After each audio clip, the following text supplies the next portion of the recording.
वजह क्या है? मतलब नरेंद्र मोदी जी बड़े कॉन्फिडेंट हैं, लेकिन बाइडेन साहब क्यों ऐसे स्ट्रेस दिखाई दे रहे हैं? क्या वजह है उसकी? मतलब वो डबल माइंडेड है कि पता नहीं क्या करना है, क्या नहीं करना, या क्या वजह हो सकती है इसकी? लेकिन मोदी जी बड़े क्लियर हैं, जी बिल्कुल सेट हैं, कोई मसला नहीं है। हाँ, फगर भाई मैं इसी पे आ रहा था। देखिए ये सब तो हमने इसके फायदे नुकसान गिना लिए। अब इसमें एक चीज आ गई, अब यहाँ बहुत बड़ी कवायद चल रही थी, बहुत एनालिस्ट का ये मानना था कि रशिया वाला मसला उठेगा। जी मैं बिल्कुल। शायद एक वाहिद आदमी था जिसने डिक्लेयर किया था कि रशिया और चाइना की बात भी नहीं आएगी। अगर आप ज्वाइंट स्टेटमेंट देखें ना, उस पर रशिया ना चाइना है, और दूसरे ये अटकलें लगाए जा रहे थे। काफी हमारे एनालिस्ट बहुत महान है, उन्होंने बोला था जब मोदी जी बाइडेन साहब के सामने आएंगे तो रशिया यूक्रेन वाला मसला उठेगा। मैंने ये बताया था उनको, भाई ये मसला उठ ही नहीं सकता, बिकॉज जियो पॉलिटिक्स क्रिकेट नहीं कि आपने 6 बॉलें करनी और मुझे 6 बॉलें डक करनी है। जियो पॉलिटिक्स में आप तीर तभी चलाते when you are shooting to किल।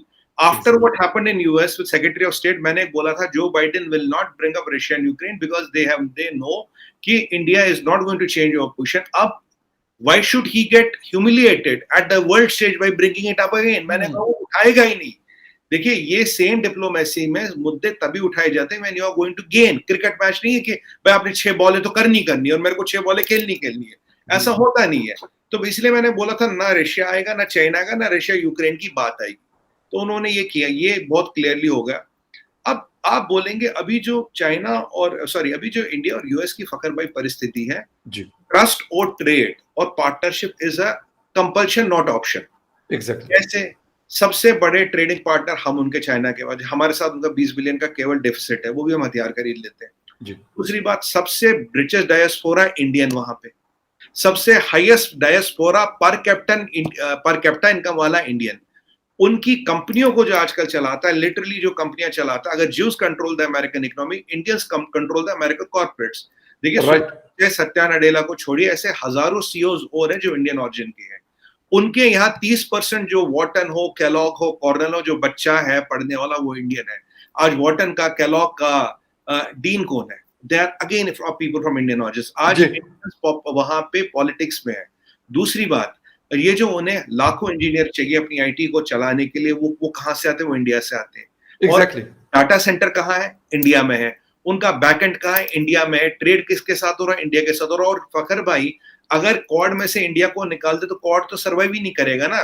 बिल्कुल। अगर ये निकाल दो तो क्वाड में बचा क्या? पॉसिबल नहीं है, पॉसिबल ही नहीं, पॉसिबल नहीं। इसीलिए इंडो पैसिफिक कमांड नाम दिया गया, नाम was change to Indo Pacific command. अब जब इतनी चीजें स्टैक, और मतलब needless to say we are the largest democracy and they are the oldest democracy. अब इतनी सारी चीजें जो है, रशिया यूक्रेन की लड़ाई तो मूंछ की लड़ाई है। देखिए अब उनका क्या है, क्या उसके कारण आप इतनी चीजों को जेपरडाइज नहीं कर पाओगे। अगर आप इसको जेपरडाइज कर रहे हो तो आप सीधा सीधा चाइना को मौका दे रहे हो। और इसीलिए हुआ क्या, अब अगला स्टेप आता हूं, हुआ क्या फखर भाई, जब ये चाइना को पता लग गया 40% जीडीपी वर्ल्ड का निकल गया। और एक और एंगल बता रहा हूं फखर भाई, आप देखिए ये जो 13 कंट्री है, इनकी आबादी कितनी है? बहुत बड़ा सवाल है जी। बिल्कुल डाइवर्स है। इन कंट्रियों के पास दुनिया का 2/3 फॉरेन एक्सचेंज रिजर्व कहाँ है? 2-3 फॉरेन एक्सचेंज रिजर्व इन कंट्रियों के पास है। इन कंट्रियों की मिलिट्री माइट को कवर कर लीजिए, इन कंट्रियों की टेक्नोलॉजी माइट देख लीजिए, इन कंट्रियों का पीपीपी से जीडीपी देख लीजिए, GDP in terms of PPP. तो ये जो अलायंस बन के आया है, ये जो निकल के आया है, ये बहुत बड़ी चीज हो गई। चाइना के हवा तक नहीं लगी। और फखर भाई आधे घंटे में अनाउंस हो गया, साइन हो गया, काम खत्म। China don't know what to react, उन्होंने जहाज उड़ा दिए।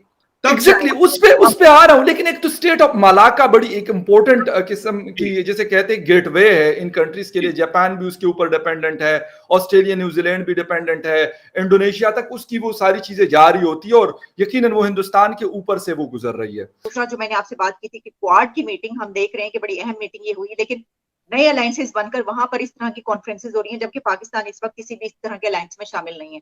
तो इस पे आप पाकिस्तान पे इस तरह का क्या इम्पैक्ट पड़ सकता है?